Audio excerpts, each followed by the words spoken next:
When the call came in, I was standing in the kitchen. It was too late for anyone respectable to be calling.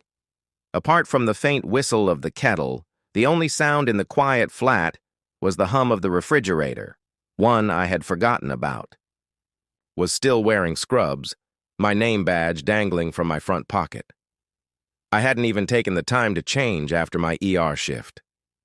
Without looking at the caller ID, I answered, thinking maybe it was a nurse from night duty, or a classmate asking about a lab report, but instead I was met with a piercing, smug voice. Talia, my wife's sister. She suggested I sit down, and just like that, I knew it would be awful. She giggled like it was the perfect moment to ruin my day. I rubbed the bridge of my nose. Midnight. Someone's life had just ended, or mine was about to shift. I recently bought my dream home, she said. Marble floors, ocean view. But you won't think it's perfect, will you? She paused, her tone venomous. Oh, you're probably wondering how I afforded it. Remember that college fund? She laughed, that cruel, echoing kind of laugh, and that's when I took it all in. Your grandfather abandoned you, she said. That thing you were clinging to like a pitiful little dream? It's over. You'll never be a doctor, Miles. Time to wake up. I didn't speak, not because I was shocked, but because I already knew. $800,000. Gone? Not quite. I ran my fingers over the marble countertop. Cool, steady, like me. She kept talking, her voice dripping with false confidence. Confidence only someone deeply insecure could fake. You always thought you were better than me, reading those books, talking about med school like it meant something, but I'm the one in that house now. I looked around my small kitchen, neat, textbooks open, an anatomical model by the coffee maker, notes scrawled in the margins. I thought about telling her she'd already lost, that her so-called victory was nothing more than a gust of wind. Interesting, I said with a smile, before she could even light the match. And how exactly did you manage that? Oh, you'll see, she replied, confident. Then she hung up. Silence returned, an old friend. But I wasn't angry. I wasn't yelling. I wasn't even rattled. Because Talia didn't know the trust my grandfather left me wasn't just sitting there waiting to be taken. I had moved it. Months ago. Multiple layers. Safeguards. She thought she'd surprised me, but I'd already put the floor back in place. I sat down, opened my laptop, and clicked on a folder labeled Personal Projects. One of them, Operation Mirage, still made. Me laugh. Inside was everything. Emails, transfers, legal records, security logs. I had spent the last 3 years learning to protect what mattered. And that money? It was safer than anything. Hidden behind credentials and false leads. She likely found a shiny fake account I'd left like bait. The same one she fell for months ago. I leaned back. No shaking hands, no racing heart. I recognized Talia from the moment she married Jonas, Clara's brother. Designer shoes, fake smiles, brunch compliments with knives behind them. She'd always mocked me. Too old for med school, she'd say, still clinging to childish dreams.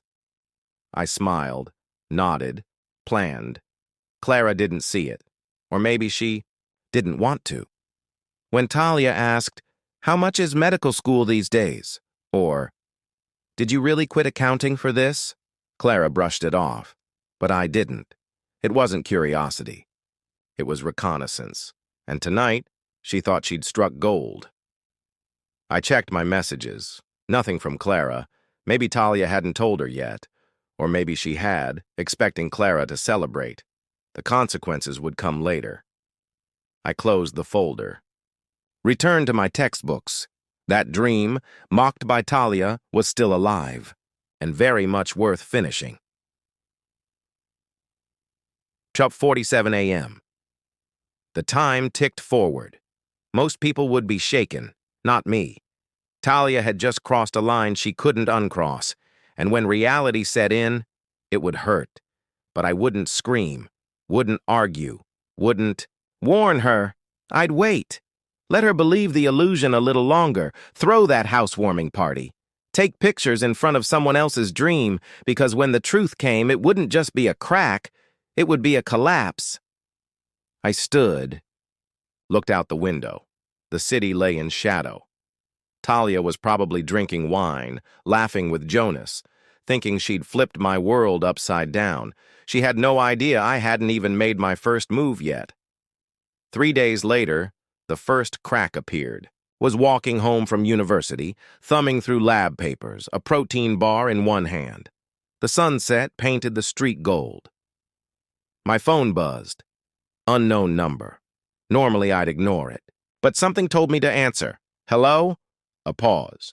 Then that voice again, no longer smug but tight with panic. Where is it? She asked. I stopped walking. I'm sorry, who is this? Don't play, Talia snapped. Where's the money? I could almost see her pacing, mascara smudging under pressure. I checked 3 times, she said. The transfer didn't go through. There weren't enough funds. I leaned on a lamppost, exhaled slowly. You're saying you used the college fund? I asked, keeping my tone calm. Because there's only $128 in that account. Don't mess with me, Miles, she screamed. I saw the balance. I saw the statements. Where did it go? I tilted my head. Hung up. She thought she had won, already living her victory. But now she was starting to see smoke. Her second call came through minutes later. Jonas. I ignored it. Then Clara started texting. Not right away, but soon. Calls, messages, panic. Clara, please call me now. What's going on with Talia? She's saying you tricked her. I didn't respond immediately. I wanted them to sit with it. Hospital work teaches you. The loudest one in chaos isn't the leader, the one who's quiet, the one who's thinking. That's the one in charge. Later that night, Clara picked up on the first ring, her voice fragile. Talia's screaming, said you moved the money. She has proof it was yours, and now it's gone. I sat on the edge of my bed, looked at a photo from 3 years ago, before secrets. I don't know what she's doing, Clara whispered. But she said you betrayed her, I interrupted softly. It's not what she thinks. I didn't raise my voice. I didn't need to. She heard it. In my silence. Something wasn't right. I'd moved the funds over a year ago into a private trust. Didn't tell anyone, not even Clara, and Talia. Didn't even think to check. The silence on the line stretched. Heavy. She didn't protest, didn't say, you can trust me. And I realized. She might not have helped Talia, but she never stopped her either. She stood by. Watched. I didn't know she'd try to take it, Clara said finally. She didn't steal from me, I said. She just had someone hold the door open. Another long pause. So, what now? Clara asked quietly. I looked around my apartment.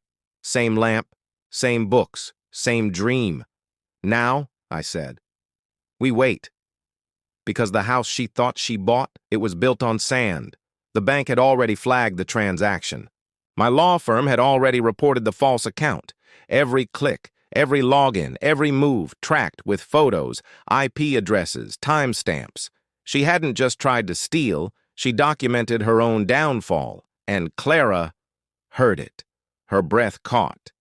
Because, she realized, this wasn't just about money, this was about choosing to stand in silence when someone you love was being robbed. And now the truth was coming, and this time, it wouldn't just leave a bruise, it would leave a mark.